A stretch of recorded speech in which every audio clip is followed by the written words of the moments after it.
Hello అండి, శ్రోతలకు నమస్కారం. మోహన్ రూప నవల 4వ భాగానికి స్వాగతం అండి. చదువుతున్నది లక్ష్మి. అమ్మ, నీకు చెప్పదగిన వాడిని కాను. నాన్న చేసిన దానికి సై అంటే ఈ సంసారం గతేం కాను. ఈ దాన ధర్మాలు తగ్గించలేవా? అసహనంగా అడిగాడు ఇంద్రమోహన్. అది కాదురా, చెప్పలేకపోయింది. పాతివ్రత్య భంగం కదూ, చందు అరిచాడు. చందు, నువ్వు ముందు నోరు మూస్తావా? అమ్మ, ఈ అర్థం నేను ఖర్చులు ఎందుకు చెప్పు. చందు చదువు ఉంది, అటు పూర్ణ పెళ్ళి ఉంది అన్నాడు అనునయింపుగా. ఆయన నాకే చెబుతాడు. నువ్వు నన్నే అంటావు. ఆడదాన్ని నేనేం చేయగలనురా? ఆడదాన్ని అంటూ ఎందుకు నిన్ను నువ్వు కించపరుచుకుంటావు? నువ్వు తలుచుకుంటే ఈ ఇంటిని సక్రమంగా నడపగలవమ్మా అన్నాడు. ఏమో నాయన, నా రాత ఇట్లా ఏడ్చింది. నీ రాత కాదే, నీలాంటి మెతక మనిషి కడుపులో పుట్టిన మా రాత ఏడ్చింది అన్నాడు విసుగ్గా. అప్పుడే రామలింగం వచ్చాడు ఇంట్లోకి. అతను అందరినీ ఒకసారి పరికించి చూశాడు. ఏమై, పొన్నయ్య రాఘవులు భోజనానికి వస్తున్నారు. ఆ రాఘవులకు బండ పచ్చడంటే చాలా ఇష్టం. నాన్న, ఒక్కసారి పెన్ను పేపర్ తీసుకొని వీధిలోకి వెళ్ళండి. ఎవరెవరికి ఏమేమి ఇష్టమో రాసి పెట్టండి. నా పెళ్ళికి వండించి పెడదాం. ఎందుకురా ఆ వెటకారం? మీరు మీ మంచితనం గురించే తాపత్రయపడుతున్నారు కానీ రేపు అన్న విషయం ఆలోచిస్తున్నారా? ఏందిరా నన్నే ప్రశ్నించే పాటి వాడివయ్యావా? 6 నెలలు జీతం పంపగానే కొమ్ములు మొలిచాయా? తండ్రితో ఇలాగైనా మాట్లాడేది? నాన్న, నేనేం అపర శ్రీరామచంద్రుడిని, పరశురాముడిని అంతకంటే కాను. ఈరోజు సంతర్పణ ఇలా ఉంటే చదువు పూర్ణ పెళ్ళి చేసినట్టే. నీ సంపాదనతో పూర్ణ పెళ్ళి అయినట్టే. కట్నం తీసుకుని చెల్లికి ఇవ్వబోయి అన్నాడు కోపంగా. నేను ముష్టి ఎత్తుకుంటానన్నయ్యా, చందు రోషంగా అరచాడు. నోరు ముయ్యి, నడమంత్రపు సన్యాసి. రామలింగం తన కోపం చిన్న కొడుకుపై చెప్పబోయాడు. నీ ఇష్టం వచ్చినట్లు చేసుకోనన్న. దేశంలో కొందరు బుద్ధిహీనులై కట్నం అడుగుతుంటే మరికొందరు నాలాంటి బలహీనులై అడుగుతున్నారు. ఏం చేస్తాం? ఇంతకీ నువ్వు అనేదేమిటి? నీ మంచితనం నిరూపించుకోవటానికి రోజు 2 ఇంటి మీదకి తెచ్చి మేపకమని అంటున్నావు. రోజు 4 హోటల్లో అరువు పెట్టించమని అడుగుతున్నాను అన్నాడు బాధగా. ఏం కాలం వచ్చిందిరా, 4 పెట్టి తృప్తి పడేవారము. ఇప్పుడు నా చిన్ని బొజ్జుకు శ్రీరామక్ష అన్నట్టు తయారైంది అన్నాడు నిట్టూరుస్తూ. నాన్న, కాలం మారిందని ఎందుకు గ్రహించవు అన్నాడు విసుగ్గా. కాలం కాదురా, మనసులు అంతా కర్మ. ఏం చేస్తాం అన్నాడు అసహాయంగా చూస్తూ. వ్యవసాయం చేయండి, ఈ అనవసర కాలక్షేపం తప్పుతుంది. ఆ మాత్రం నాకు తెలియకనేనా? 2 సంవత్సరాలుగా వర్షాలు లేవు. ఎలా చేస్తారు? నీటి వనరులను బట్టి పంట వేసుకోవాలి. కూరగాయలు వేయండి. గుడ్డొచ్చి పిల్లని వెక్కిరచిందట. ఆ 300 సంపాదనకైనా ఇంత మిడిసిపాటు? రామలింగం గయ్యమన్నాడు. ఇంద్రమోహన్ క్షణం ఆలోచించాడు. తండ్రిపై ఆకరస్త్రం ప్రయోగించాలి, లాభం లేదనుకున్నాడు. నాన్న, కనీసం పూర్ణ పెళ్ళి అయ్యే వరకైనా నా మాట వింటే సరే, లేకపోతే అడ్రస్ లేకుండా పారిపోతాను. ఎవరినిరా బెదిరించేది? బెదిరింపు కాదు, నిజం. ఈరోజే చూస్తాను. ఆ పని లేని కబుర్లు రాయుళ్ళు కనుక ఇంటికి వస్తే అంతే సంగతులు. విసుగ్గా బయట గదిలోకి వచ్చాడు. అన్నయ్య, విశ్వం అన్న 2 సార్లు కబురు చేశాడు. చందు చెప్పాడు. వీడొకడు జిడ్డు, అనుమానాల గొడ్డు. విసుక్కుని చెప్పులు వేసుకున్నాడు. చందు అన్న వెనుక బయలుదేరాడు. ఏమిట్రా? పంచాయతీ ఆఫీస్లో ఏదో ఉద్యోగాలు ఉన్నాయట. పెడతానన్నయ్య. అలాగే, పెళ్ళి కూడా కావాలా? నేను తమాషా కనటం లేదు. ఇంటర్లో చేరి 4 నెలలైంది. ఇంతవరకు ఒక్క పుస్తకం కొనలేదు. అదేం, నేను విడిగా 100 రూపాయలు పంపానుగా. చందు మాట్లాడలేదు. తల వంచుకుని నడిచాడు. ఒరేయ్, మాట్లాడమేరా? అందరూ మౌనవ్రతం ఒకటి నేర్చుకున్నారు నా ప్రాణానికి కసిరాడు. నాన్న కంటే అమ్మ ఏం తీసిపోలేదు. పిన్ని కూతురికి పెళ్లిలో చదివించింది అన్నాడు చందు. నేను సాగర్ నుండి మంచి నిర్మల్ పెయింటింగ్ బహుమతిగా పంపానుగా. అలాంటి బహుమతులు స్నేహితులకు ఇవ్వాలి. వీళ్ళు బంధువులు. ఇంత చేస్తే పిన్ని ఏం చేసిందో తెలుసా? అందరికీ చీరలు సారెలు పెట్టి వివాహమైన 15 రోజులకు జీతగాడి చేత 2 రవికెళ్ళ గుడ్డలు పంపింది. అవి కూడా తన తరపున కాదు, బేబీ అత్తవారు పెట్టారట. వచ్చేటప్పుడు ఇస్తే నామోషి అటనా? నాకేం తెలుసు? అలాంటి వారింటికి అసలు వెళ్ళటం దేనికంటే వినదు. నువ్వు లిస్ట్ ఇవ్వు, పుస్తకాలు పంపుతాను. విడిగా 20 రూపాయలు పంపుతాను, నీ ఖర్చులకు వాడుకో. నీ జీతంలో ఇవన్నీ పంపి షటప్. పెద్ద మొనగాడు బయలుదేరాడు. పెద్దవారు ఎలాగూ చెప్తే వినరు. నువ్వైనా కాస్త వినరా తండ్రి. అది కాదన్నయ్య, పచ్చడి మెతుకులు తిన్నా 50-60 రూపాయలు అవుతున్నాయి కదా. అందుకు అక్కడ మా యజమాని అమృతమూర్తిర, అమృతం లాంటి భోజనం వస్తుంది. విశ్వం అన్నయ్య కాబోయే భార్యనా? అవునరా, ఆవిడ రుణం ఎలా తీర్చుకుంటామో తెలియదు. వాళ్ళ నాన్న రాగానే పర్మనెంట్ ఉద్యోగం ఇప్పిస్తానని వాగ్దానం చేసింది. అన్నయ్య, నువ్వు నన్ను తిట్టనంటే ఇప్పుడేదో నిన్ను తిట్టి నరికి పోగులు పెట్టినట్టు ఏమిటన్నా సార్ చెప్పరాదు. మీ స్నేహితుడు చక్రం నేడు అతను పక్కనున్న ఊర్లో చికెన్ ఫీడ్ మిక్సింగ్ మెషిన్ పెట్టాడన్నయ్య. ఆదివారం అయితే అతను విశ్వం అన్నయ్య అసలు స్పృహలో ఉండరు. ఆడవారు కూడా వస్తారని అంటున్నారు. చాలే, నువ్వు వెళ్ళి చదువుకోపో. అతన్ని కసిరి పంపాడు. ఏమాత్రం చనివిచ్చినా అక్కడికి వచ్చి యాగాలు తీస్తారు. తెలిసి తెలియని వయసు అది. విశ్వం ఎందుకలా దిగజారిపోయాడు? తాగడం తప్పు కాదు, కానీ స్పృహలో లేకుండా తాగటం తప్పున్నరా అనుకున్నాడు. విశ్వం బాబు సక్రం గారి వద్దకెళ్ళిండయ్యా. మీకోసం చూసి తిట్టుకున్నారు. వాకిట్లోనే పనివాడు చెప్పాడు. అలాగా, జీతగాడిని అడిగి చక్రం అడ్రస్ తెలుసుకుని వెళ్ళాడు.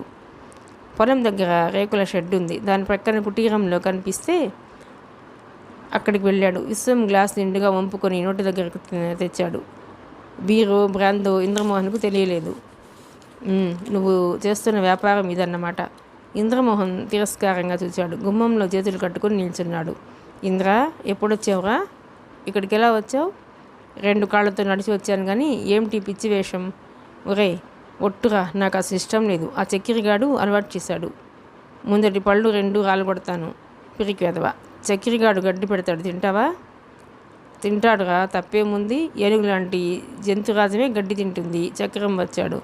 చక్రం, నీ బుర్ర వక్రం అని ఎప్పుడో చెప్పాను. ఏం కష్టాలు వచ్చారా తాగి మర్చిపోవటానికి? కష్టాలు నీకు రాని, కష్టాలు వస్తేనే తాగుతామని విన్నామా ఏం? కష్టాలు వస్తేనే తాగుతామని అన్నామా ఏం? అన్నాడు దర్పంగా. నేను చూసిన సినిమాలు, చదివిన కథలు అన్నీ గుర్తు చేసుకున్నాను.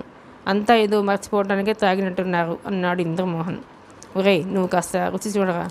ఆ రుచి నాకెప్పుడూ చేదుగానే ఉంటుంది. కిక్కు కోసం తాగినా ధైర్యంగా తాగుతాను కానీ చక్రం నెపం పెట్టను. ఏమిట్రా వాగుతున్నావు? చెప్పిన పని పక్కకు పెట్టి అసలు నిన్ను నాగార్జున సాగర్లో ఉద్యోగంలో ఎందుకు పెట్టాను? మాట్లాడమేమరా? ఆ రూప శోభంతో నవ్వుతూ తుళ్ళుతూ తిరిగితే చూడమనా? నాకు తెలుసు నీ ఎత్తు. తెలవకేం? నీది 5'9" అయితే నాది 5'11" అని దెబ్బలాడేవాడివి. తెలివి నీ సొమ్మె అనుకుని ప్రక్కదారి పట్టించుకు మాటలు. నా అవసరం తీరిపోయింది. నా గురించి నీకెందుకు దిగులు? రూపాదేవిని నెత్తిన పెట్టుకుంటే ఉద్యోగం సురక్షితంగా ఉంటుంది అన్నాడు సీరియస్గా. ఆహా, ఏం సత్యం చెప్పాడమ్మా మగాడు. సత్యహరిశ్చంద్రుడిని చంపి పుట్టాడు. ఒరే ఇంద్ర, వాడు అసలే కుమిలిపోతున్నాడు. చక్రం ఏదో చెప్పబోయాడు. నువ్వు నిప్పు అంటించాక కమిలిపోతాడు. నువ్వు కాసేపు నోరు మూసుకో. ఇంద్రమోహన్ అరిచాడు. నిజంగా ఇంద్ర, ఈ గుండెల మీది నిప్పును భరించలేను. వద్దు అని వదులుకుందామంటే లక్షల ఆస్తి, డాక్టర్ పెళ్ళాం. విశ్వం ఒక్క మాట వింటావా? దగ్గరగా వెళ్ళి విశ్వం చేతిలోని గ్లాస్ లాగి శబ్దమయ్యేటట్టు బల్ల మీద పెట్టాడు. ఒక్క మాట కాదురా, 100 చెప్పు. పాటలు మానేసి మాటలే వింటున్నాను. విశ్వం ముద్దగా అరచాడు. రూపాదేవి విలక్షణమైన స్త్రీ. ఆమె గురించి వెర్రిమొర్రి ఆలోచనలు పెట్టుకోకు. శోభంతో తిరిగిందే అనుకుందాం. అతడిని చేసుకోవటానికి ఎందుకు వెనకాడుతుంది? నిన్ను చేసుకుంటానని అనుకుని మరొకరిని చేసుకునేటంత చంచల స్వభావాలు కాదురా. నీకేం తెలుసోయ్? ఆడవాళ్ళ నిజం వెరైటీ కోరుకుంటారు దర్పంగా చెప్పాడు చక్రం. ఒరేయ్, నాతో తన్ను తినాలంటే నోరు విప్పరా. 4 తన్ని 3 కొసరేస్తాను. వాడి మీద విరుచికి పడదామంటే కుదరదబ్బాయి. నా పట్ల ఏమాత్రం విశ్వాసం ఉన్నా ఆ రూపాదేవి దినచేరే డైరీలో రాయి. తెలిసిందా? తెలిసింది. ఇంకా 2 నెలలుంది. అప్పటి వరకు నిజం తెలుసుకోవాలి. పిచ్చి వేషాలు వేశామంటే ఉద్యోగం పోతుంది. చెప్పక్కర్లేదు. ఇచ్చిన డబ్బు తిరిగి ఇచ్చేయమని ఒత్తిడి చేస్తావు, అల్లరి పెడతావు. ఏందిరో నిష్ఠూరం. చక్రం అడ్డు వచ్చాడు. మంచి మనిషికో మాట అన్నారు. చొరచొరా చూచి వెనుతిరిగాడు ఇంద్రమోహన్. తనలాంటి పరిస్థితి పగవాడికి కూడా వద్దు. ఏది ఏమైనా రూపాదేవిని అవమానిస్తూ ఆమెపై నిఘా వేయలేడు. అంతకన్నా ఏదో వంకన ఉద్యోగమే మానేయాలి. అతను ఇంట్లోకి వచ్చాడు. పుత్తడి బొమ్మ పూర్ణమ్మ, వినవమ్మా నా మాట. నా నోట్స్లో ఫుల్ స్టాప్, కామా లాంటి తప్పులు కనిపించినా నా తల బస్సు కింద పెట్టేస్తాను. సినిమాల్లో లాగా చందు తమ్ముడు అంటూ అరచి గీ పెట్టినా లాభం ఉండదు.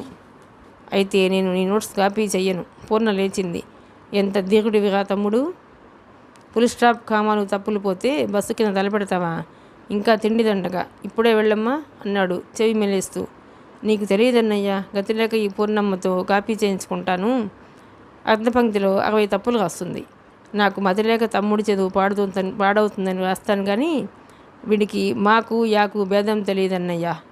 ఇంద్రమోహన్కు కళ్ళల్లో నీరు తిరిగింది. హాయిగా నిశ్చింతగా చదువుకోవాల్సిన పిల్లలు ఎన్ని బాధ్యతలు. మాట్లాడక గదిలోకి వెళ్ళిపోయాడు. 2 రోజులు ద్వైధీభావాలతో సతమతమవుతున్నాడు. ఒకవైపు కుటుంబం, రెండో వైపు వ్యక్తిత్వం. ఏం చేయాలి? అన్నయ్య నవ్వు ఆపుకుంటూ వచ్చింది పూర్ణ. ఏమిటే? ఎవరో ఒకరాడు హనుమంతుడికి తమ్ముళ్ళా ఉన్నాడు. పేరు అడిగితే శోభన్ అంటాడు. అతనికి తగిన సత్కారం చెయ్యాలా? నా అభిమాన హీరో. ఆమె మాటలు పూర్తిగా వినకుండా ఒక్క అంగలో బయటకు వచ్చాడు. బయట వేసిన పాత బెంచీపై దిక్కులు చూస్తూ కూర్చున్నాడు శోభన్. హలో శోభన్, ఏమిటిలా వచ్చావు? మొన్న వస్తామన్నారట. నిన్నటి సాయంత్రం వరకు చూచి మేడం గారు నన్ను పంపారు. మీ ఆరోగ్యం దెబ్బతినదేమోనని ఆవిడ కంగారు అన్నాడు శోభన్. ఆ ఒక్క మాటతో ఇంద్రమోహన్ తన నిర్ణయాలు సడలిపోయాయి. అతను తాను తిట్టుకున్నాడు. పని మధ్యలో ఆపితేలా? పూర్ణ, కాఫీ పట్టురా, అరగంటలో బస్సు ఉంది అన్నాడు కంగారుగా. తన కుటుంబ సభ్యులను పరిచయం చేశాడు. అరగంట అక్కడున్న శోభన్కు అరమరికలు లేని ఆప్యాయత చూస్తే అక్కడే ఉండిపో అనిపించింది. అతను బయలుదేరుతుండగా రామలింగం వచ్చి కొడుకును పక్కకు పిలిచాడు. ఇంద్ర, వాళ్ళ సావిత్రికి నువ్వు నచ్చావట. ఆ అమ్మాయి అలిగిందట. పూర్ణ వివాహం అయ్యే వరకు ఆగుతారట. కావాలంటే కట్నం అడ్వాన్స్గా ఇస్తారట. ఎవరా సావిత్రి? నాకేం అర్థం కావటం లేదు. ఆ రోజు మనం పెళ్లి చూపులకు ఊరు వెళ్ళాం చూడన్నయ్యా, పూర్ణ అన్నది మెల్లగా. మై గాడ్, ఆ అమ్మాయి పేరు సావిత్ర. నాన్న, ఇప్పుడు సావిత్రి, సుమతి ఎవరూ వద్దు. తర్వాత ఆలోచిద్దాం. వాళ్ళు ఆగొద్దు. కావాలంటే 50,000 ఇచ్చి నీకంటే మంచివాడినే తెస్తారు. ఏదో అమ్మాయి సరదా పడిందని. వాళ్ళ అమ్మాయి పడింది సరదా. వాడు ఇష్టపడద్దు. కట్న కానుకలు అడగటం లేదు. ఏదో లోపం అని ఈరోజు పిల్లనిస్తామనగానే మీరు ఉబ్బిపోయారా? అక్కర్లేదు అన్నది జయమ్మ. ఇంద్రమోహన్ బయట నిలబడిన శోభన్ అవస్థ గమనించి ఆ విషయాలు వదిలేయమని తల్లికి తండ్రికి చెప్పి బయటపడ్డాడు. శోభన్ తిరిగి చూచాడు. ఏమిటి శోభన్, మీ చెల్లెలు అచ్చం మీలాగే ఉంటుంది కదూ? పూర్ణ సంగత అందరూ అంటారు కానీ నేను ఎప్పుడూ పరీక్షగా చూడలేదు అన్నాడు. ఇద్దరు బస్టాండ్ వైపు వెళ్ళారు హడావిడిగా. ప్రక్కింటి అమ్మాయికి బ్లీడింగ్ అయిందని వచ్చారు. పరీక్ష చేయడానికని ఆమెను తీసుకుని నర్సింగ్ హోమ్కి వచ్చింది. కాపలాదారుడు తలుపు తీశాడు. ఆ అమ్మాయిని పరీక్ష చేసింది. అబార్షన్ అవుతుంది. ఆంటీ రాత్రికి ఇక్కడే ఉండండి అన్నది రూపాదేవి. చేయవలసిన ఏర్పాట్లు చేసి బయటకు వచ్చింది. నువ్వు వెళ్ళిపోతావా రూపా? లేదా ఆంటీ, ఒకసారి చుట్టూ తిరిగి వస్తాను అన్నది. ఆమె ఇంద్రమోహన్ గది ముందుకు వచ్చి టక్కు నాగిపోయింది. ఉత్ప్రేరకం అంటే అందరికీ అర్థమైంది కదూ. తనంతటి తానుగా రసాయన చర్యలో పాల్గొన్న రసాయన పదార్థాలను ఉత్తేజపరిచి రసాయన చర్యకు దోహదం చేస్తుంది. అర్థమైందండి, మరో కంఠం పలికింది. పాఠం చెప్పినప్పుడు శ్రద్ధగా వింటే మళ్ళీ చెప్పాల్సిన అవసరం ఉండదు. మేము ఏనాడు ట్యూషన్ ఎరుగం. లేదు సార్, రేపు చదువుకు వస్తాం. గుడ్, అలా ఉండాలి. వాళ్ళు గుడ్ నైట్ చెప్పి బయటికి వచ్చారు. ముగ్గురు కుర్రాళ్ళు వాళ్ళ వెనకాలే వచ్చిన ఇంద్రమోహన్ రూపం చూసి టక్కు నాగిపోయాడు. డిస్టర్బ్ చేశానా? మర్యాదగా అడిగింది. మీరు ఇంత రాత్రి? ఆశ్చర్యంగా చూచాడు. చెప్పింది రూప. 9 నుండి 10 గంటల వరకు ట్యూషన్ చెబుతున్నాను అన్నాడు అపరాధిలా. అలాగా అన్నది. ఆసక్త అవసరమా అర్థం చేసుకోలేకపోయింది. అతను బట్టలు మార్చుకోలేదు. తను క్లినిక్ నుండి 8:45కు వచ్చింది. 15 నిమిషాల్లో అన్నీ లాక్ చేయించాడా? మీతో వీలు చూసుకొని ఇవాళ రేపో చెప్పాలని అనుకుంటున్నాను. మా పరిస్థితులు చాలా దిగజారిపోయాయి. కనీసం తమ్ముడి చదువైనా సక్రమంగా సాగాలని ఆకాంక్ష. నాతో చెప్పాల్సింది ఏమీ లేదు. మీరు కష్టపడుతున్నారు. రండి. అతను కుర్చీపై గుడ్డ తీసేశాడు.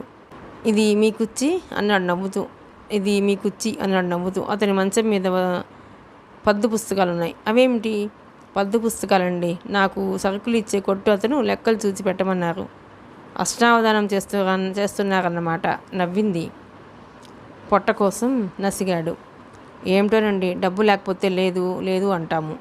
అవసరానికి మించి ఉంటే అడ్డమైన అలవాట్లు అబ్బుతాయి అన్నది నిట్టూరుస్తూ. ఉలిక్కిపడ్డాడు. విశ్వం విషయం తెలిసిందా ఏం?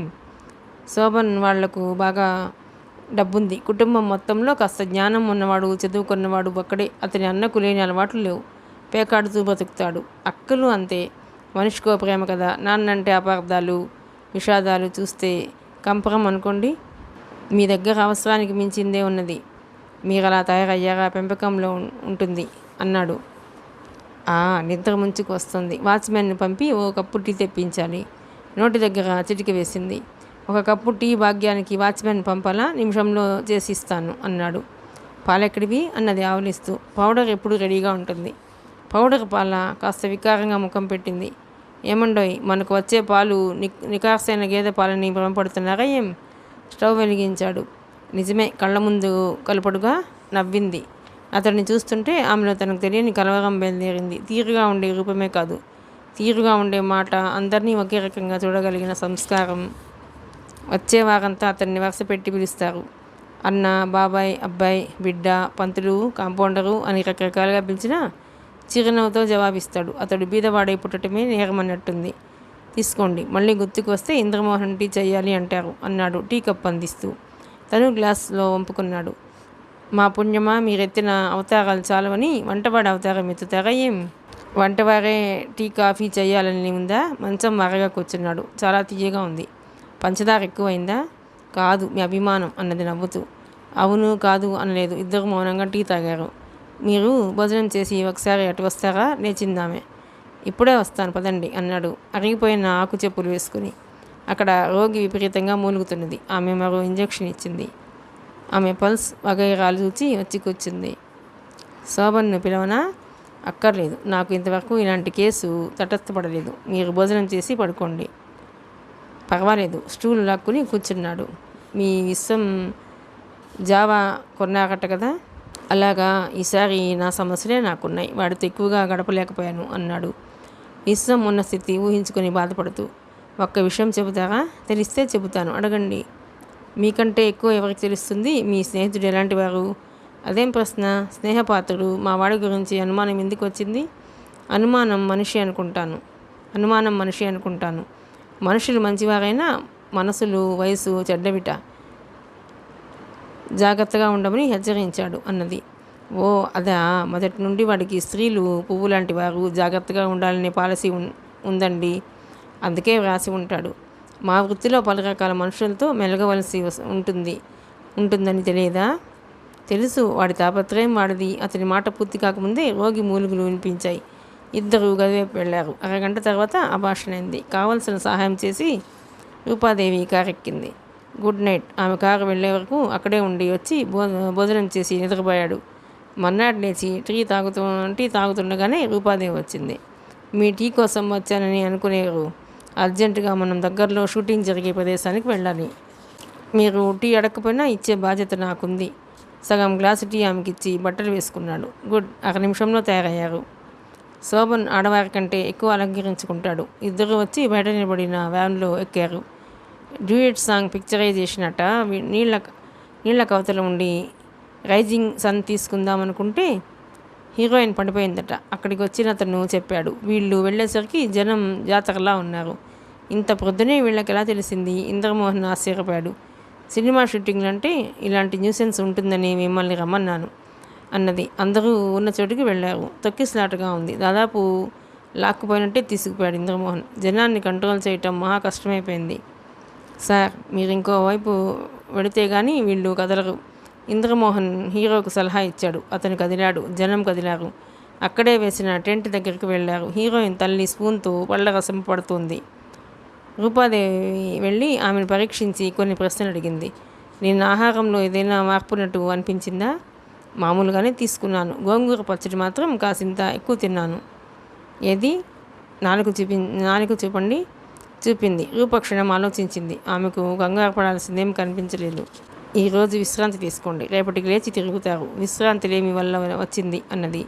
ఏవో మందులు రాసిచ్చింది. వస్తాను మరి. అవసరం అనుకుంటే మనిషిని పంపండి. రూప లేచింది. రాణి తల్లి కాఫీ తాగి వెళ్ళమని పట్టుపట్టింది. అవునండి, ఇంత శ్రమపడి వచ్చారు. కాఫీ అయినా తీసుకోకపోతే ఎలా అన్నది.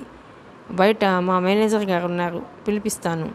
తల్లిగారు కాఫీకి ఆర్డర్ వేసి ఇంద్రమోహన్ను పిలిపించింది. ఇంద్రమోహన్ రాణిని చూసి తెల్లబోయాడు. రాణి చిరునవ్వుతో పలకరించింది. మీ పిహెచ్డి అయిపోయిందనుకుంటాను.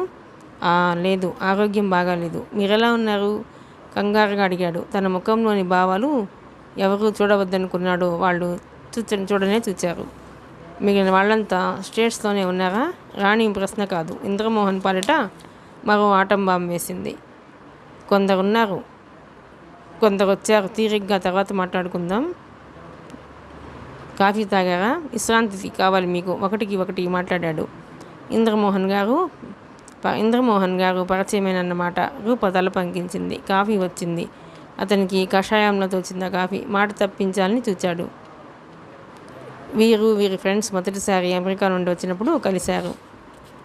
రాణి చెప్పే విషయాలు వింటుంటే ఆమె గొంతు టపీమని నొక్కాలనిపించింది. ఆరోగ్యం బాగాలేనప్పుడు విశ్రాంతి తీసుకోరాదు? పూర్వాపరాలు వెల్లడించడం దేనికో సెలవు తీసుకొని వచ్చి వ్యాన్లో కూర్చున్నాడు. ఇద్దరూ నర్సింగ్ హోమ్ చేరారు. రూపాదేవి గంభీరంగా ఉండిపోయింది. రూపాదేవి గారు, గారే వడ ఏం లేవు, నాకు క్లినిక్ టైం. ఆమె చరచరా ఇంట్లోకి వెళ్ళిపోయింది. తను పెట్టబెడ సర్దుకుని వెళ్ళిపోదాం అనుకున్నాడు. గదిలోకి వచ్చి కొలబడిపోయాడు. ఆ రాణి షూటింగ్కే వచ్చిందే అనుకో, జ్వరం రానేలా. జ్వరం వచ్చిందే అనుకో, ఈ రూపాదేవినే పిలవనేలా.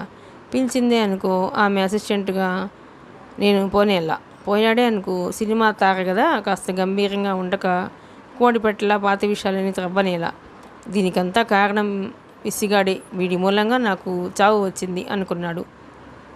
బీఎస్సీ మొదటి సంవత్సరం అది. కాలేజీకి సెలవులు ఇవ్వగానే ఇంటికి వెళ్ళి ఏం చేస్తామని అందరూ సరదాగా తిరుపతి, మద్రాసు వెళ్ళారు. విశ్వానికి సినిమా తార రాణి అంటే వల్ల మాలిన అభిమానం. ఎంత చెత్త సినిమా అయినా సరే ఆమె ఉందంటే చూస్తాడు. మద్రాసు వచ్చి రాణిని చూడకుండా పోవటం అసాధ్యమన్నాడు. ఆమె ఇంటి చుట్టూ ఎన్ని ప్రదక్షిణాలు చేసినా అభిమానులం అని చెప్పి ఏడ్చిన గూర్ఖా లోపలికి వెళ్ళనీయడు. అప్పుడు సుధీర్ మాస్టర్ ప్లాన్ చెప్పాడు. అందరూ హోటల్కి వచ్చారు. ఇంద్రమోహన్ త్వరగా భాషలు అనుకరిస్తాడని తెలుసు. ఒరే ఇంద్ర, అచ్చం అమెరికా యాక్సెంట్. ఫెయిల్ అయిందో ప్రణాళిక. నిన్ను ప్రణాళిక వేసిన సుధీర్ గడిని సముద్రంలో విసిరివేస్తాను. ఇంద్రమోహన్ రాణి ఇంటికి ఫోన్ చేశాడు. Hello, I'm Indramohan, research scholar from USA. You don't know can you say hi to sweet Rani? Oh yeah, అలాగే పిలసండి. హలో, ఓ డేమ్, మిమ్మల్ని కంగ్రాచులేట్ చేయకపోతే shame. A couple of movies చూచాం. Oh dear, Rita, Grace Kelly, Elizabeth అంతా trash. భోజనాలకు రావాలంటే కుదరదు. My guys are there. అందరినీ వద్దు, విజిట్కి వస్తాం. Okay, thank you. ఏముందిరా, భోజనానికి వస్తామని లేకపోయావా? అందరూ చుట్టుముట్టారు. సరిగ్గా 11 గంటలకు మన కోసం చూస్తానంది. అబ్బా, అమెరికా నీకెంత ప్రశస్తి ఉందే తల్లి. కన్యాదాత దగ్గర నుండి కళాకారుల వరకు నీ మీద గౌరవం చూపుతారు. సుధీర్ ఓ నమస్కార బాణం పడేశాడు. అమెరికాకు అందరూ అద్దె సూట్లు కాకపోయినా ఆ మద్రాసు ఒక్కలో ఉన్న సూట్లు వేసుకుని వెళ్ళి నోటికొచ్చిందల్లా కోశారు. విశ్వం మాట్లాడే తెలుగు యాక్సెంట్ చూస్తే ఇంద్రమోహన్కు మతిపోయింది. తమ నాటకం బయటపడుతుందని తెలిసిపోయింది. వాచి కేసి చూసుకున్నాడు. We're expected in the hotel exactly at half past 12. లేచాడు. ఆమె ఫ్రూట్ జ్యూస్ ఇచ్చింది. అమృతంలా తాగి బయటకు వచ్చారు. ఇంద్రా, నీది కుళ్ళు బుద్ధిరా. రాణి నాతో మాట్లాడిందని లేలెమ్మన్నావు. విశ్వం మిరి చూచాడు. గుడ్డు షుడ్డు అంటే ఇంగ్లీష్ను అచ్చ తెలుగు యాక్సిడెంట్లో ఏడుస్తుంటే అరగంటలో తెలిపోతుంది. తమరు అచ్చు పెద్దాపూర్ బాపతని 2 అంటించాడు ఇంద్రమోహన్. తనే అందగాడని, ఆటగాడిని, మాటకారనని తెగ నీనిగిపోతున్నాడు వీడు. విశ్వం ఏడుపు ముఖం పెట్టాడు. నువ్వేమిట్రా, ఆ ఒక్కలో టై కోటు నీ అవస్థ చూడలేక నేను చచ్చాను అన్నాడు చక్రం. పొండిరా, రాణిని చూడాలనుకున్న నా చిరకాల వాంఛ తీరింది. మీరేమన్నా నేను బాధపడను అన్నాడు సంబరంగా. అయితే పదండిరా, బుహారికి వెళ్ళి వీడి దగ్గర పార్టీ తీసుకుందాం అన్నాడు సుధీర్. ఆనాడు అదేదో గొప్ప విషయం అనుకున్నారు. ఈనాడు అది తన వ్యక్తిత్వం మీద దెబ్బతీస్తుందని ఊహించడైనా లేదు.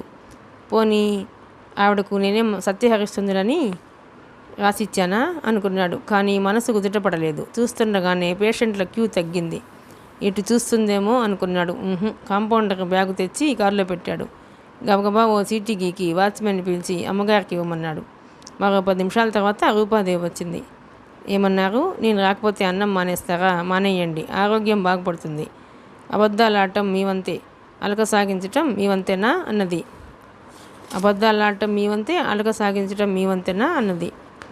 మీరు ఒక్క నిమిషం కూర్చొని సావకాశంగా వింటే అన్నాడు. ఇందాక మీ మోహన్ నీళ్ళు విన్నానుగా అన్నది విసుగ్గా. ఒక్క నిమిషం. అతను ప్రతిమాలే ధోరణి చూచి కాదనలేకపోయింది. వెళ్ళి కూర్చుంది. అది కాదండి అంటూ జరిగిందంతా చెప్పాడు ఓ కథలా. ఒక వయసులో కొన్ని పిచ్చి కోరికలు ఉంటాయండి. ఈ అబద్ధం ఎవరికి హాని చేయదని, ఈ నాటకం ఇంకొకరి జీవితాన్ని దెబ్బతీయదని ఈ నాటకం ఆడాం, అంతేనండి. రూపాదేవి ఒక్కసారి ఫక్కుని నవ్వింది. ఆపుకోనట్టు నవ్వుతూనే ఉంది. ఏం చేస్తున్నారు మోహన్? శోభన్ వచ్చాడు. పువ్వులు ఏరుకుంటున్నాను. నట్టు రూజయిందా? కణత దగ్గర వేలు పెట్టి తిప్పి తిప్పాడు. ఇందాక డాక్టర్ గారు నవ్వుతూ పూల వర్షం కురిపించారంటే వినవేం? రూపాదేవి నవ్వు ఆపి లేచింది. అతని ముఖం చూడగానే అనదల్చిన మాటలు గొంతులోకి వెళ్ళిపోయాయి. చూడు శోభన్, అతను చెప్పిన దానికి కాసిన్ని అతిశయోక్తులు జోడించి తను చెప్పింది రూపాదేవి. శోభన్ కూడా నవ్వాడు. అన్యాయం, నేను సూట్ వేసుకోలేదు, మీ కాబోయే శ్రీవారే వేసుకున్నారు అన్నాడు. విశ్వం రానియండి, ఇద్దరూ కలిసి సన్యసిస్తాం అనే వరకు ఏడ్పించకపోతే నా పేరు రూప కాదు. పోనివ్వండి, అపురూప అంటాం సరా అన్నాడు ఇంద్రమోహన్. వారు కారు ఎక్కుతుండగా రూపాదేవిని పిలిచాడు. రూపాదేవి గారు, ఇంద్రజాలికుడు గారు, ఈ విషయం మీతో చెప్పానని విశ్వంతో అనకండి, ప్రాధేయపూర్వకంగా చూచాడు. సరే, ఆమె తల ఊపించి వెళ్ళిపోయింది. తల పంకించి వెళ్ళిపోయింది. ఇంద్రమోహన్ తేలిగ్గా ఊపిరి పీల్చాడు. నర్సింగ్ హోంలో కాన్పుల విభాగం కూడా నడుస్తుంది. గైనకాలజిస్ట్ వందనను అపాయింట్ చేశారు. ఆమె దూరంగా పైలాన్ కాలనీలో స్నేహితురాల దగ్గర ఉంటుంది. ఇంద్రమోహన్కి పని మరింత ఎక్కువైంది. తమ్ముడు పరీక్షలు సక్రమంగా రాశానని తెలిపాక నిశ్చింతగా నిట్టూర్చాడు. రూపాదేవి వివాహం మళ్ళీ వాయిదా పడింది. శ్రీహరి అక్కడి నుండి లండన్లో 6 నెలలు ఉండాలని వివాహం చేసేయమని తండ్రి గారికి వ్రాశాడు. వాళ్ళు తొందరపడితే అలాగే తాతయ్య అన్నది రూపాదేవి. తండ్రి లేనిది వివాహం అంటే అంతగా ఇష్టం లేకపోయినా అవతల వారిని కూడా ఇబ్బంది పెట్టకూడదనుకుంది. వారిని రానివ్వండి అని వ్రాశాడు విశ్వం. ఇంద్రమోహన్ అక్కడక్కడ ఉద్యోగానికి ప్రయత్నం చేస్తున్నాడు. ఆ రోజు బ్యాంక్ పరీక్ష రాసి వస్తున్నాడు. రోడ్డు వారిగా 2 ఎడ్ల బండి ఉంది. అందులో నుండి ఓ కోమల కంఠం, అరుపులు, పెద్దవాళ్ల అదిలింపులు వినిపిస్తున్నాయి. అమ్మో, నేను బ్రతకనమ్ము, నాకు కడుపులో నొప్పే నాన్న. హృదయ విదారకంగా ఉన్నాయి ఏడ్పులు. ఇంద్రమోహన్ ఆగాడు. ఏమండి, దిగండి, ఎక్కడైనా ఆసుపత్రి ఉందేమో చూడండి. స్త్రీ కంఠం వినిపించింది. ఇంద్రమోహన్ బండి వెనక్కి వెళ్ళాడు. ఏమైందండి? ఎవరు మీరు? ఎవరైతేనేం బాబు, దిక్కులేని వాళ్ళం. మా అమ్మాయి ప్రమాద స్థితిలో ఉంది. పురుషుడు కిందకి దిగాడు. ఆ బండిలోని కోమల కంఠం అరుస్తూనే ఉంది. నేను ఆసుపత్రిలోనే పనిచేస్తాను, పదండి. బాబు సందేహిస్తూ ఆగిపోయాడు ఆయన. తర్వాత మాట్లాడుకుందామండి, డబ్బు లేకపోయినా పర్వాలేదు, మీరింటికి వెళ్ళి పంపండి. డబ్బు విషయం కాదు బాబు, పరువు విషయం, మా పిల్ల జీవిత సమస్య. ఇంద్రమోహన్ చెయ్యి పెట్టి దూరంగా లాక్కుపోయాడు. అతను చెప్పింది విని తెల్లబోయాడు. పరువు అనేవారి వరవే బజార్లో పడుతుంది ఎందుకో. అలాగేనండి, ప్రమాణం చేస్తున్నాను కదా, మీకు నాకు డాక్టర్ గారికి తప్ప ఈ విషయం ఎవరికీ తెలియదు. నీ కష్టం ఉంచుకోను బాబు. అమ్మో, అబ్బా. త్వరగా బండిని ఆసుపత్రికి తీసుకువెళ్ళాడు. అక్కడ వారిని వదిలి రూపాదేవి ఇంటికి వెళ్ళాడు. అందరినీ లేపడం ఎందుకని ఆమె పడక గది కిటికీ దగ్గర నిలబడి పిలిచాడు. రూపాదేవి, డాక్టర్ గారు. కిటికీ రెక్క టపటపా కొట్టాడు. ఎవరు? ఆమె చటుక్కుని లేచింది. లైట్ వేసింది. లోపలి గది పట్టపగల్లా అయింది. చెతికిన కుంకుమ, గాలికి అల్లాడే ముంగురులు, అస్తవ్యస్తంగా కట్టుకున్న బట్టలు ఆమె అందాన్ని ద్విగుణీకృతం చేస్తున్నాయి. ఎవరంటే నేనండి, ఇంద్రను. ప్రమాదమైన కేసు వచ్చింది. ఓ, శోభను లేపుతాను, ఉండండి. వద్దండి, గైనిక్. వందన దగ్గరకు వెళ్ళలేకపోయారా? జుట్టు ముడి వేసుకుంది. ఆ అమ్మాయి తండ్రి మూర్ఖుడండి, మీరు త్వరగా రావాలి. ఆమె ఆవులిస్తూ వంటామని లేపింది. తలుపేసుకోమని చెప్పి కారు తాళం చెవులు తెచ్చింది. టైం ఎంత? ఆవులిస్తూ అడిగింది. 12 గంటలైందండి అన్నాడు. మై గాడ్, ఆవులిస్తూనే కారు బయటికి తీసింది. మీకు బంధువులా? ఎక్కడో చూసినట్టుంది అన్నాడు. ఆమె అంత నిదురమత్తులోనూ నవ్వింది. పరీక్ష ఎలా రాశారు? నాకు బాగానే వ్రాసాననిపించింది. వాళ్లకు తృప్తి కలగాలిగా. అది పోనివ్వండి. ఆమెకేదో నాటుమందు మింగించాగలనే ఉంది. విడోనా, కన్య వద్దనుకున్న బాపత? నేను అడగలేదు. ఇద్దరూ దిగారు. రూప అమ్మాయిని చూస్తూనే ముఖం ముడిచింది. చెప్పిన పనులన్నీ ఇంద్రమోహన్ చేశాడు. గంట తర్వాత ప్రమాదం తప్పిందని తృప్తిగా నిట్టూర్చింది. మీకు బుద్ధి ఉందా? డాక్టర్ దగ్గరికి తీసుకోవద్దా? తల వంచుకున్నారు. ప్రాణాల కంటే పరువు ఎక్కువ కాదు. మూగగా కన్నీరు కార్చారు. మీకు ఆడపిల్ల ఉంటే దానికి స్థితి వస్తే తెలిసేది అన్నట్టున్నాయి ఎక్కిళ్ళు. ఇంద్రమోహన్ గారు రాత్రికి ఇక్కడే ఉంటుంది. తెల్లవారాక 9వ నెంబర్ గదిలోని పేషెంట్ను డిశ్చార్జ్ చేయించి అందులోకి షిఫ్ట్ చేయించండి. ఓకే, మిమ్మల్ని వదిలివేస్తాను. ఏది కావాలన్నా మీరు ఇక్కడే ఉంటారు, అడగండి. ఇంద్రమోహన్ ఆమెను వదిలి వచ్చేశాడు. ఉదయం గది మార్పించడానికి వెళ్ళాడు. బాబు, నువ్వా? రోగి తండ్రి ముఖం అదోలా ఉంది. ఎక్కడ చూచానబ్బా? వేలితో గడ్డం రాసుకుంటూ ఆలోచనలో పడ్డాడు. బాబు, మా అమ్మాయి గుర్తించే వరకు మేము గుర్తుపట్టలేకపోయాం. శని నెత్తిన ఉండి అన్నింటికీ సహృదయంతో అంగీకరించిన నిన్ను కాదన్నాం. ఏదో వంక ఉందన్నాం. ఇవన్నీ అనుభవించమని ఆ భగవంతుడు నా ముఖాన వ్రాశాడు. రోగి తల్లి జగున చీదేస్తూ ఏడ్చింది. ఇంద్రమోహన్కు అప్పుడు గుర్తుకొచ్చింది ఆ అమ్మాయి అలనాటి పెళ్లి కూతురని, ఆ పెద్దవారు ఆమె తల్లిదండ్రులని. బాబు, నీ కడుపున పుడతాంగాని ఈ విషయం అతను వచ్చి చేతులు పట్టుకున్నాడు. ఏందయ్యా, నా చేతిలో డబ్బు కనిపిస్తుందా? అది తీసుకుని చాటింపు వేయటానికి? ఇంద్రమోహన్ చికాగ్గా చూచాడు. మాకు రాసి పెట్టలేదు. బంగారం నాయన, బంగారానివి. ఆమె ఏదో అంటూనే ఉంది. అతను రోగిని గదిలోకి మార్పించాడు. ఆ అమ్మాయి కళ్ళు వాల్చుకుంది.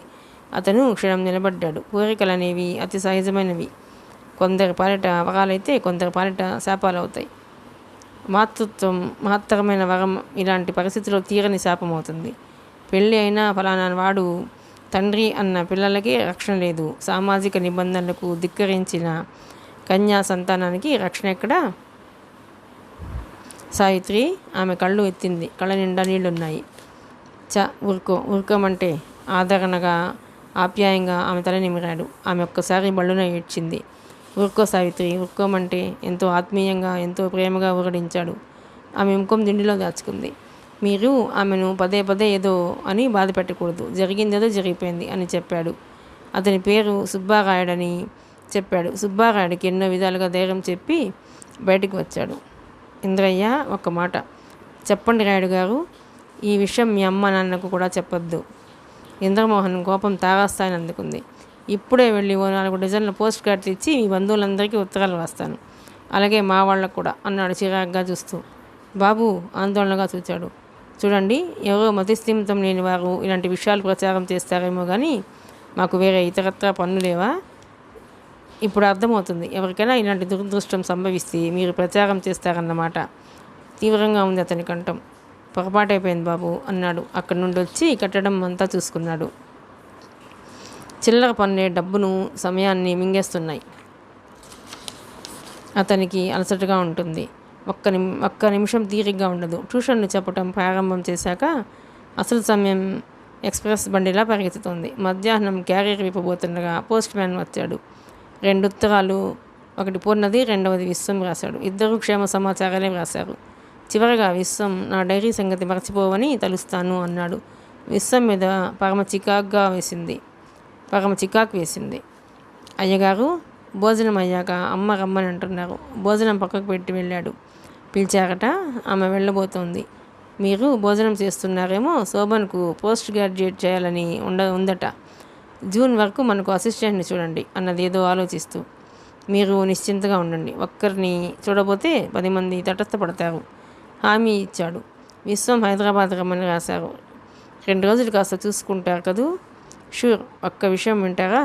నన్ను స్నేహితుడిగా భావించి అపార్థం చేసుకోవద్దు. అబ్బబ్బా, చెప్పండి, నవ్వింది. కాస్త రిజర్వ్గా ఉండండి. వాడు చాలా మంచివాడు. వాడి చుట్టూ ఉన్నవాళ్లే సంకుచితులు అన్నాడు. మీరు నన్నేమనుకుంటున్నారు? ఆమె ముఖం ఎర్రబడింది. అలా అనవలసింది కాదేమో అనిపించింది. మీకు ఏమనుకోవద్దని మొదటే చెప్పాను అన్నాడు ప్రాధేయపూర్వకంగా. మీరు ముందటి కాళ్లకు బంధం వేస్తారు. చతురులు. అవును, నన్ను ఫోన్లు చేసి మీరు పెద్ద విశాల హృదయులైపోతున్నారు. కారులో కూర్చుని డోర్ వేసుకున్నది. మిమ్మల్ని నేను ఫోన్లు చేశానా? కాక భోజనం చేసి రండి, చెబుతాను.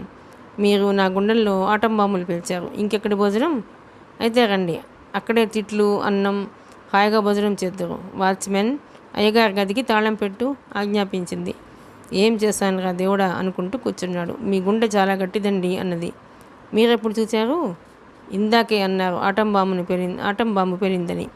అది పేలాక కూడా మీ గుండె బద్దలు కాలేదంటే గట్టిది కాదా? ఓ అదా నవ్వేశాడు. సుబ్బారాయుడు గారు మీ బంధువట కదా? బంధువా? తెల్లబోయి చూచాడు. తనను ఏం చెప్పవద్దన్నాడే. తనెలా చెప్పాడు? పాపం అమ్మాయిని చూసిన ప్రతి ఒకడు అమ్మాయికి చదువు రాదని తిరిగి వెళ్ళేవారట. ఆయనకేం తోచక ఓ ట్యూటర్ని పెట్టాడట. అంతే, అతను అమ్మాయిని బొట్టులో వేశాడట. ఆ దురదృష్టపు పెళ్లి కొడుకుల లిస్టులో నేను ఉన్నాను.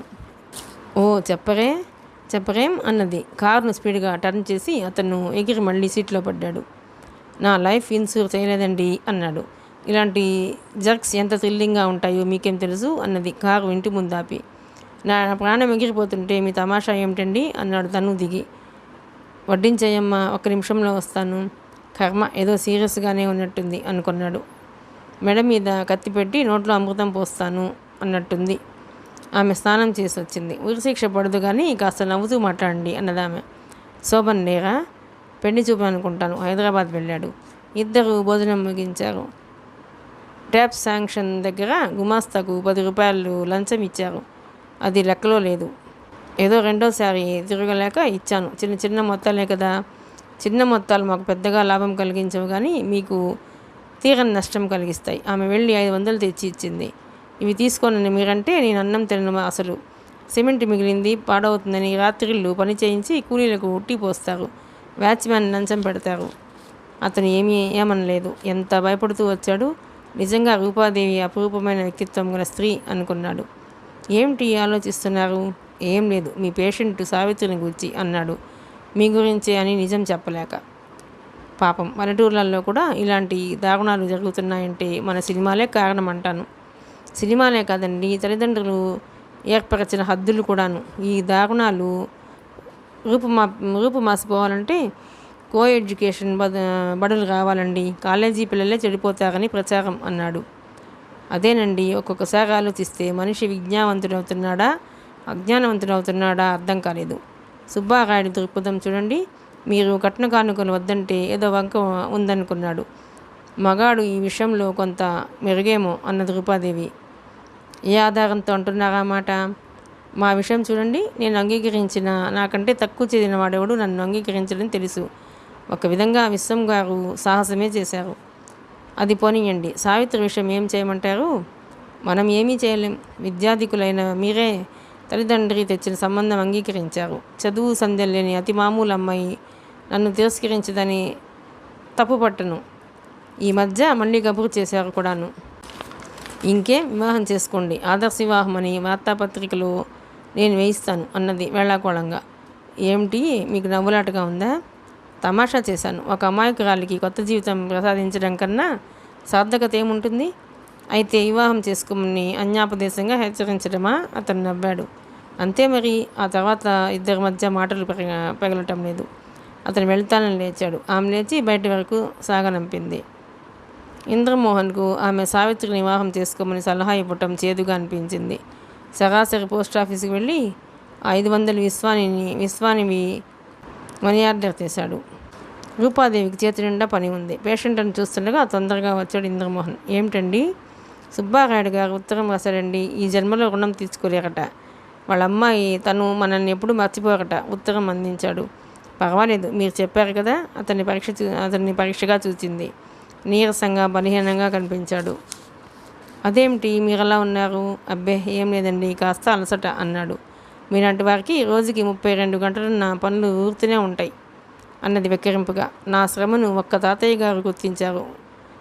ఒరే బడుద్దాయి, రాత్రింబవళ్ళు ఇంటి మనిషిలా కష్టపడ్డావు, అందుకే నర్సింగ్ హోమ్ పూర్తయింది అని. ఏమండోయ్, నేను ఎప్పుడు తాతయ్య పక్షమే. వచ్చి బుద్ధిగా బల్ల మీద పడుకోండి. వద్దండి, నేను దుఃఖంలా ఉన్నాను. ఆ మాట అనవలసింది నేను. కాంపౌండర్ని పిలవనా? వద్దులేండి. వచ్చి పరీక్ష చేసే బల్ల మీద పడుకున్నాడు. ఆమె థర్మామీటర్ నోట్లో పెట్టి పల్స్ చూసింది. బొమ్మలు ముడిపడ్డాయి. థర్మామీటర్ 103 డిగ్రీలు చూపింది. దుఃఖలా ఉన్న దుండు మొక్క గారు, జ్వరం చూచారా? ఎప్పటి నుండి? అబ్బే రాత్రేనండి. నాకే అవసరం వచ్చినా మిమ్మల్ని పిలిచి చెబుతాను కదా. జ్వరం వచ్చినా చెప్పరు, నిజంగా మీరు తిట్టబడి అందమైన వారు తిట్టినా అందంగానే ఉంటుంది అన్నాడు నవ్వుతూ. మీరు వెళ్ళి గదిలో విశ్రాంతి తీసుకోండి. కదిలారంటే కాల్చివేయమని మీ కాపలాదారికి చెప్పండి అన్నాడు లేచి. ఆమె మాత్రలు ఇచ్చింది. అవి తీసుకుని వెళ్ళబోతూ ఆగాడు. నేను పరీక్ష పాస్ అయ్యాను అన్నాడు. చెప్పరేం? అయితే నాకు మళ్ళీ అడ్వాన్స్ తప్పదన్నమాట. చెప్పరేం? అయితే నాకు మళ్ళీ డ్యాన్స్ తప్పదన్నమాట. మీరు పని చేయండి, తాతయ్యదో నాన్నదో రికమెండేషన్తో ఈ ఊరికి వేయించండి. అప్పుడు అర్ధరాత్రి వరకు మేలుకునైనా మీ పన్ను చేస్తాను. ఆమె అల్లరిగా నవ్వింది. అతని సిగ్గుతో తల వంచుకున్నాడు.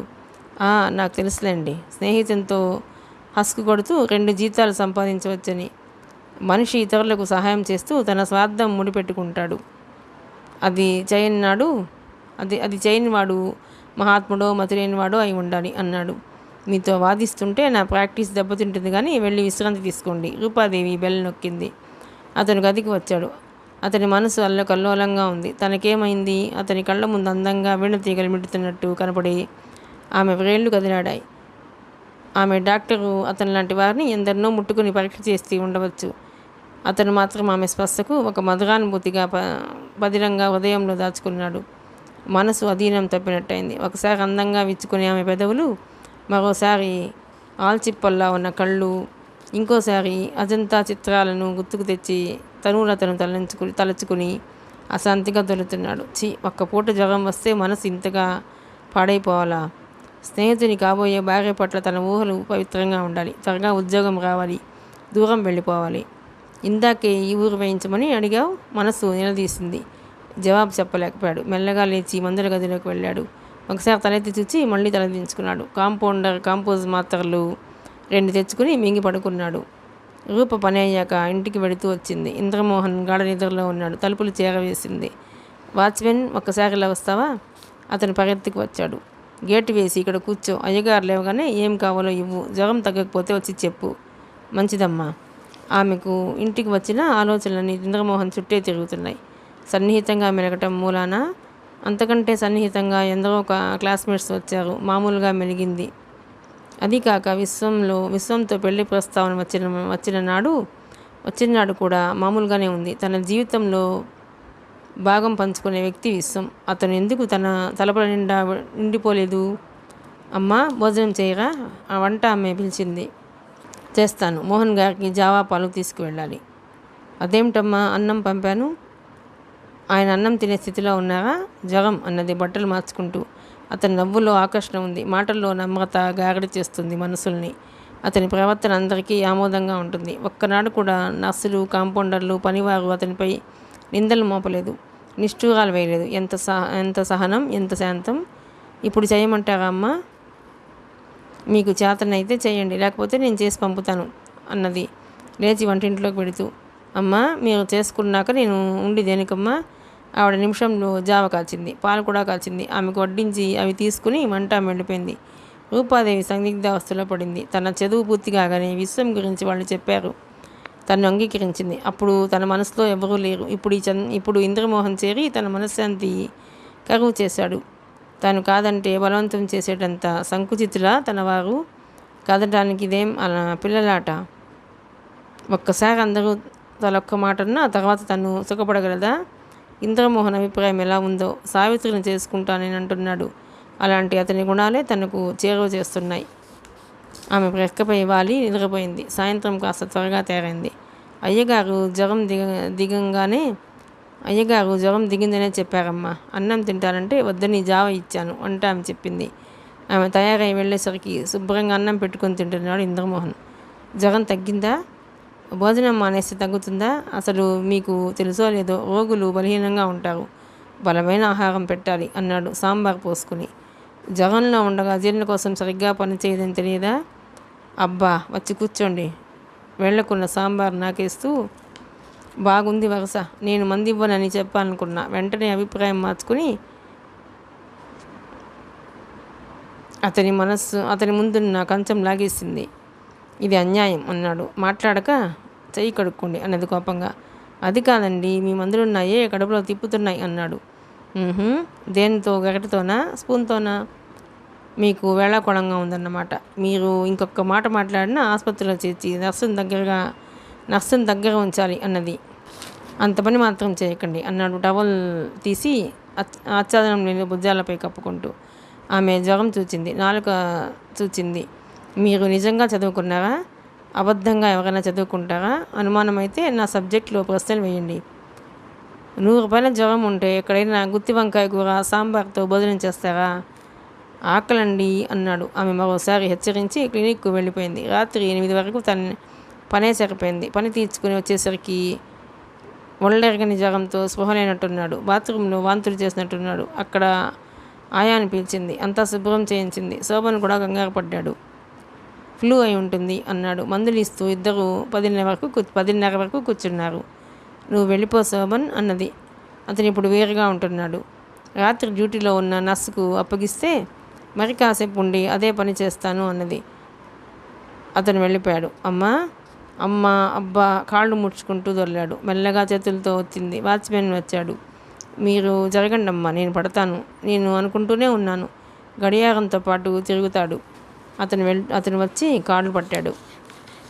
11 గంటలకు 2 డిగ్రీలు దిగింది, కానీ పూర్తిగా తగ్గలేదు. నేను చూసుకుంటాను, వెళ్ళండమ్మా అన్నాక వచ్చేసింది. ఎందుకో ఆమె మనసులో నుండి విశ్వం బొమ్మ తొలగిపోయింది. ఇంద్రమోహన్ నిలిచిపోయాడు. 3 రోజులైనా జ్వరం తగ్గలేదు. రక్త పరీక్ష చేసి టైఫాయిడ్ అని గ్రహించారు. మీ వాళ్ళకు ఉత్తరం రాస్తాను ఇంద్రమోహన్ గారు, అతనికి జ్వరం తగ్గినప్పుడు అడిగింది. నేను వెడతానండి, మా తమ్ముడికి పరీక్ష సమయం. అమ్మ వస్తే పూర్ణను ఆడిస్తాడు. మీరు వెడతాననగానే పంపిస్తానా? ఏం వైద్య సదుపాయం ఉంటుందా? మీ చెల్లెల్ని పిలిపిస్తాను, మీ ఇష్టం అన్నాడు. ఆమె వెంటనే వాచ్మ్యాన్ని పంపింది. కంగారు పడవద్దని ఉత్తరం కూడా వ్రాసింది. మీరెంత పనిచేశారో వాచ్మెన్ చెప్పాడు. మీ రుణం తీర్చుకొనింది అన్నాడు కళ్ళు వాల్చి. అదిగో ఆ మాట అనొద్దు. నాన్నగారు ఉత్తరం రాశారు. మీ పనితనం గురించి తాతయ్య వ్రాశాక మీలాంటి కొడుకులు లేని లోపం ఆయన ఇప్పుడు ఫీల్ అవుతున్నారట అన్నది ఐస్ బ్యాగ్ తల మీద పెట్టి. దత్తత చేసుకోమనండి. ఆస్తిపాస్తుల్లో భాగం వద్దు కానీ వారి అమృత హృదయంలో చోటిస్తే చాలు. అబ్బా ఆశ అన్నది. అతని సాన్నిధ్యం కోరుతుంది మనసు. ఏం చేయాలో తోచలేదు. పడక మీద ఉండే పనులు చేయిస్తాడు. తెల్లవారేసరికి అందరూ వచ్చారు. తల్లి అయితే ఒకటే కంటతడి పెట్టుకోవటం. మనుషులు అన్నాక రోగాలే రావా అమ్మ? మిషన్లు కూడా చెడిపోతాయి అన్నాడు. నా తండ్రి, నువ్వు మిషన్ కంటే గట్టివాడవురా. వెదవ మాటలు నువ్వు. నీదిష్టే కొట్టింది వాడికి కసిరాడు రామలింగం. అతనికి తన చుట్టూ ఉన్న ఆత్మీయులను చూసుకుంటే ఎంతో తృప్తిగా ఉంది. నాన్నారు, మీరు వెళ్ళి సుబ్బారాయుడితో మాట్లాడండి. గదిలోకి రాబోయిన రూపాదేవి చటుక్కున వెళ్ళిపోయింది. ఆమె మనసు ఎందుకో ఇంద్రమోహన్ వివాహాన్ని అంగీకరించలేకపోతోంది. ఇంద్రమోహన్ బలవంతంపై పూర్ణను వదిలి మిగిలిన వారు వెళ్ళిపోయారు. 7వ రోజు జ్వరం పూర్తిగా తగ్గింది. అతను మెల్లగా లేచి కన్సల్టింగ్ రూమ్లోకి వెళ్ళాడు. రూప ముందున్న బల్ల మీద చేతులు పెట్టి ముఖం దాచుకొని కూర్చుంది. డాక్టర్ గారు అతను పిలిచాడు. ఓ మీరా, ఏమిటిలా వచ్చారు? నాకు కాస్త పనులు ఎక్కువై రాలేదు. రండి కూర్చోండి. ఇంద్రమోహన్ కూర్చున్నాడు. రేపైనా అన్నం తినచ్చా? మరీ చిన్న కూరలా చేస్తున్నారు. మరో రోజు చూసి జ్వరం రాకపోతే అన్నం పెడదాం. అబ్బా వికారంగా ముఖం పెట్టాడు. మీరిప్పుడే తిరగవద్దు, పదండి. ఇద్దరు గదికి వచ్చారు. శోభన్ కూర్చుని ఉన్నాడు. ఒక మూల పూర్ణ ఒదిగి నించుంది. మీరు అప్పుడే షికారు వెళ్ళారా? వెనుక రూపు రావటం చూచి లేచాడు. 5-6 నిమిషాలు కూర్చొని వెళ్ళిపోయింది. ఆమెకు తెలుసు అతనితో అనుబంధం, ఆత్మీయత పెంచుకోవటం మంచిది కాదని. ఇంద్రమోహన్ ఇంటికి వచ్చి రూపాదేవి కోసం చూస్తూ వరండాలో కూర్చున్నాడు. అతను వేదాంతిలా నవ్వుకున్నాడు. మారిపోతున్న చిత్రమైన పరిస్థితులు చూస్తుంటే మతిపోతోంది. తనెంత మూర్ఖుడు. స్త్రీలకు అవమానాలు జరిగితే కడివెడు కన్నీరు కార్చి బుట్టెడు సానుభూతి సంపాదించి బతకగలరు. కానీ తప్పుడడుగు వేసిన వారికి చేయూతనిస్తామంటే చులకనైపోతారు. గర్భం అని తెలియగానే తనకంట గట్టాలని చూశారు సావిత్రిని. ఇప్పుడేం అవసరము? వాళ్ళు ఇవ్వనన్నందుకు బాధపడలేదు. మా తోటి వారి దగ్గర గుమాస్తాగిరి చేస్తున్న వాడికి పిల్లనిస్తానా అన్నాడట. మతిలేనివాడు, మదమెక్కినవాడు. దాంతో తండ్రికి భయపడి బ్రతికి ఉంటే పరువుగా బలుసాగానే తినవచ్చు, వచ్చేసేయమని రాశాడు. పూర్ణను తన్నాలి. ఏం చెప్పిందో ఏమో. వాళ్ళన్నారని కాదురా, రాత్రింబావాళ్ళు అరవచాకిరి నీకెందుకు? తండ్రికి కాసింత మతి ఉందనుకున్నాడు. అదీ లేదు. ఏమండోయ్ గట్టిగా అరుపు వినిపించేసరికి ఉలిక్కిపడి చూచాడు. అమ్మయ్య, సమాధిలోనే ఉన్నారన్నమాట. అమ్మయ్య, సమాధిలోనే ఉన్నారనుకున్నాను, తెలివి వచ్చిందన్నమాట అన్నది నవ్వుతూ రూపాదేవి. సమాధి చచ్చినాక కడతారు, నేను బ్రతికే ఉన్నాను అన్నాడు కంగారుగా. ఏమిటండి బాబు అంత దీర్ఘాలోచన? అతని ఎదురుగా కూర్చుంది. నిజంగానే సమాధిలోకి వెళ్ళినంత నిశ్శబ్దంగా ఆమెను చూచి కళ్ళు దించుకున్నాడు. కళ్ళు చెరగొట్టే అందం, అతి మామూలు నెమలిపించం రంగు నేత చీర ఆమెకు ఎంతగా నప్పిందో. ఇంద్రమోహన్ గారు నిద్ర మాత్రం మింగారా? ఒకటి మింగితే ఏం లాభం? ఒక 20-30 ఇవ్వండి. అంత కష్టం ఏమొచ్చిందండి బాబు? శ్రీ సుబ్బారాయుడు ద గ్రేట్ పరువు ప్రతిష్టలు గల పెద్ద మనిషి. ఈ చిన్న మనిషి తన ఛాతీపై కొట్టుకున్నాడు అతను. చిన్న మనిషి అంటే మీరా? ఆ తర్వాత ఈ చిన్న మనిషి చేసే చిన్న ఉద్యోగాన్ని నిరసించి తన అనుంగు పుత్రిక సావిత్రిని ఇవ్వను పొమ్మని మా నాన్నగారికి ఉత్తరం రాశారట. మా నాన్నగారు బాధపడి బరువెక్కిన హృదయంతో మన పరువు నడిబజార్నకు ఎక్కనివ్వకురా అంటూ రాశారు. తమరు అర్జెంటుగా పెద్ద ఉద్యోగంలో చేరిపోండి అన్నది నవ్వుతూ. పెద్ద ఉద్యోగం ఏం కర్మ, పిలిచిస్తే మంత్రిని అవుదామని కూడా ఉన్నది అన్నాడు విసురుగా. అంత చిరాకెందుకు? ఏది జరిగినా మన మంచికేగా. అంతోటి అందగత్తె దొరకదని కాదండి నా ఆశయాలకు అపజయం రెండవసారి. అది కాక మా చెల్లెలు సమస్య అలాగే ఉండిపోయింది. అన్ని సమస్యలు పరిష్కారం అయ్యే సమయం ఆసన్నమైంది ఇంద్రమోహన్ గారు. ఆదివారం ఉదయం నాన్న వస్తున్నారు. నిజమా అన్నాడు సంతోషంగా, అప్పుడే సగం బాధ్యత తీరినట్టు. అవును, అదే రోజు సాయంత్రం శోభన్కు ఫేర్వెల్ పార్టీ అన్నది. ఇక మాకు పార్టీలు అన్నమాట. ఎంగేజ్మెంట్ పార్టీ, మ్యారేజ్ పార్టీ, ఆ తర్వాత లాలి పార్టీ చేతులతో చూపాడు. అతని జోక్కు రెస్పాన్స్ రాలేదు. ఆమె గంభీరంగా ఉండిపోయింది. అదేమిటండి బాబు అంత నిస్సారంగా ఉన్నారు? ఎదురు చూచిన అమృత గడియలు ఎదురు వస్తే అన్నాడు.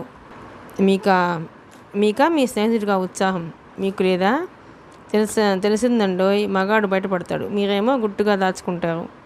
రీసెర్చ్ చేసి పెద్ద నిజం కనిపెట్టారు. కానీ ఆదివారం సాయంత్రం పార్టీ ఏర్పాట్లన్నీ మీరే చూసుకోవాలి. నేను నాన్నగారిని రిసీవ్ చేసుకుంటాను. దారిలో విశ్వాన్ని పికప్ చేసుకుంటాను. అవునా? దారిలో విశ్వాన్ని పికప్ చేసుకుంటారు అవునా? మీకు విశ్వం తప్ప మరో ధ్యాస అయినట్టుంది. చికాగ్గా చూచిందామె. ఆమె ఆంతర్యం ఏమిటో ఇంద్రమోహన్కి అర్థం కాలేదు. అతనికి ఏమేం చేయించాలో, ఎంతమంది వస్తున్నారో వివరించింది. నాన్నగారు ఎయిర్పోర్ట్లో దిగగానే మొదటి దండ నేను వేయాలనుకున్నాను. అవకాశం లేకుండా చేస్తున్నారు, పాపం తగులుతుంది అన్నాడు కుర్రాడ్లా మూతి బిగించి. ఇక్కడ ఆసుపత్రిలో అడుగు పెట్టినప్పుడు వేదురు కానీ మునిగిపోయింది ఏముంది? ఓఎస్, ఈరోజే ఆర్డర్ చేస్తాను నిలువెత్తు దండ. ఇంతవరకు ఎవ్వరూ వేసి ఉండరు. అలాగే మీకు ఒకటి చేస్తాను. గుడ్. స్వయంవరమా అన్నది కవ్వింపుగా నవ్వుతూ. నాకు డాక్టర్ అంటే భగవంతుడని అందరూ అంటారే, ఆ భగవంతునితో సమానం. సొంత సుఖాన్ని వదిలి సమయాలు ఆలోచించక ఇతరుల కోసం బ్రతికేవారంటే ఆరాధన. అమ్మమ్మ చాలండి అడ్డుపెట్టింది. అప్పుడే ఒక వ్యక్తి పరిగెత్తుకుంటూ వచ్చాడు. అమ్మగారు అర్జెంటుగా రావాలి. లాల్ బహదూర్ కెనాల్ దగ్గర ఒక ఆమె అవస్థ పడుతుంది. ఏమైంది? అతను చెమటలు కక్కుతూ సైకిల్పై వచ్చాడు. వందనని పంపుతారా ఇంద్రమోహన్ గారు? అలాగే అని ఒక క్షణం ఆలోచించాడు. లాభం లేదండి, నాకు డ్రైవింగ్ రాదు, వందన్ గారికి రాదు. మేము నడుస్తూ వెళ్ళేసరికి ఆ పేషెంట్ కాస్త గోవింద అవనివ్వంలేండి, పదండి. అతని వెంట బయలుదేరి వెళ్ళింది. అక్కడ ఎవరూ లేరు. ఇంద్రమోహన్ దిగి ఎంక్వైరీ చేశాడు. ఎవరో సిటీకి వెళ్తూ లిఫ్ట్ ఇచ్చారండి అని చెప్పాడు టూరిస్ట్. అతను వచ్చి ఆ విషయం రూపాదేవికి చెప్పాడు. ఓ సరే, వచ్చాం, కాసేపు తిరుగుదాం పదండి. దిగి కార్ లాక్ చేసింది. అక్కడ చిన్న ఉపవనము, దానిలో లాల్ బహదూర్ శాస్త్రి గారి స్టాచ్యూ, ఏనుగు బొమ్మ ఉన్నాయి. అది దాటి ముందుకు వెళ్ళారు. నీరు కాల్వలో దుమికినట్టు పడుతుంది. పరధ్యాసగా ఒక్కడుగు ముందుకు వేసింది. ఇంద్రమోహన్ జబ్బపట్టి వెనక్కి లాగాడు. ఇంతమంది టూరిస్టులు తిరిగే స్థలం ఇంత అజాగ్రత్తగా వదిలివేస్తారా అన్నాడు కోపంగా. అప్పుడు చూసింది, ఒక దగ్గర పైకి బాగా పెట్టిన చెవ్వలు లేవు. నిజమే, తను ఇంకొక అడుగు వేస్తే ఒళ్ళు జలధరించింది. అప్పటికే అతను పట్టుకున్నాడు. థ్యాంక్స్ అన్నది స్పృహలోకి వచ్చినట్టు. నో మెన్షన్ అని తన ముఖం ఆమె చూడరాదని దూరంగా వెళ్ళాడు. అంత నిరాడంబరంగా నిర్మలంగా ఉండే మనిషితో కపటంగా ప్రవర్తించడం అన్యాయం అని అతని హృదయం ఘోషపెట్టింది. అందుకే తను ఏ ఉద్దేశంతో వచ్చాడో చెప్పాలని నిశ్చయించుకున్నాడు. అది విశ్వం మీద ఎలా పనిచేస్తుందో, విశ్వం విషయమై ఆమె ఏమనుకుంటుందో. ఏమిటండి ఎప్పుడు పరధ్యాసగా ఉంటున్నారు? అతని భుజంపై చేయి పడింది. శరీరం అంతా విద్యుద్ఘాతం తగిలినట్టు కంపించసాగింది. అతను ఆశ్చర్యంగా చూచాడు. ఆమె ఇంత చొరవ చనువు తీసుకుంటుందేం? ప్రొఫెసర్గా తయారయ్యారు. మృదువుగా ఆమె చెయ్యి తీసివేశాడు. రూపాదేవి, అక్కడ గార్డెన్లో కాసేపు కూర్చుందాం. మీతో చాలా ముఖ్యమైన విషయాలు చెప్పాలి. కానీ నా పరిస్థితులను అర్థం చేసుకోండి, కానీ అసహించుకోకండి అన్నాడు ముందుకు నడుస్తూ. నాకు మీతో చర్చించాల్సిన విషయాలు చాలా ఉన్నాయి, కానీ ఇద్దరం మన విషయాలు సోమవారం వరకు వాయిదా వేద్దాం. ఆదివారం నాన్నగారు వచ్చారంటే నాకు రోగుల బాధ్యత మరేం ఉండదు. 5 నిమిషాల్లో అయిపోతుంది. మనము వెంటనే వెళ్ళాలి అన్నది. ఇద్దరు బయలుదేరారు కారులో. శోభన్ స్థలంలో వచ్చే డాక్టర్ తప్పక సోమవారం వస్తాడు కదా, మీకు ఆ సందేహం ఎందుకు కలిగింది? తప్పక వస్తాడు అన్నాడు. సోమవారం నుండి రోజు 1 గంట కారు నడపటం నేర్చుకోండి అన్నది రోడ్డు వంక చూస్తూ. నా పెళ్లి కావటం మీకు ఇష్టం లేదా? అబ్బాయి డ్రైవర్ అనగలరు అన్నాడు తమాషాగా. అవేమీ అనకుండా మిమ్మల్ని వరించి వివాహమాడే అమ్మాయిని చూస్తానులేండి అన్నది ప్రసన్నంగా. అతను ఏం అనలేదు. ఏదో అర్థం చేసుకోవటానికి ప్రయత్నించాడు. సోమవారం నాడు తేలికపడిన గుండెతో తిరగవచ్చు అనుకున్నాడు, తన అరచేతులు చూసుకుంటూ. మిగతా కథ 5వ భాగంలోనండి. ప్లీజ్ అండి, మీకు కనుక ఈ నవల నచ్చినట్లయితే లైక్ చేయండి, షేర్ చేయండి, సబ్స్క్రైబ్ చేయండి.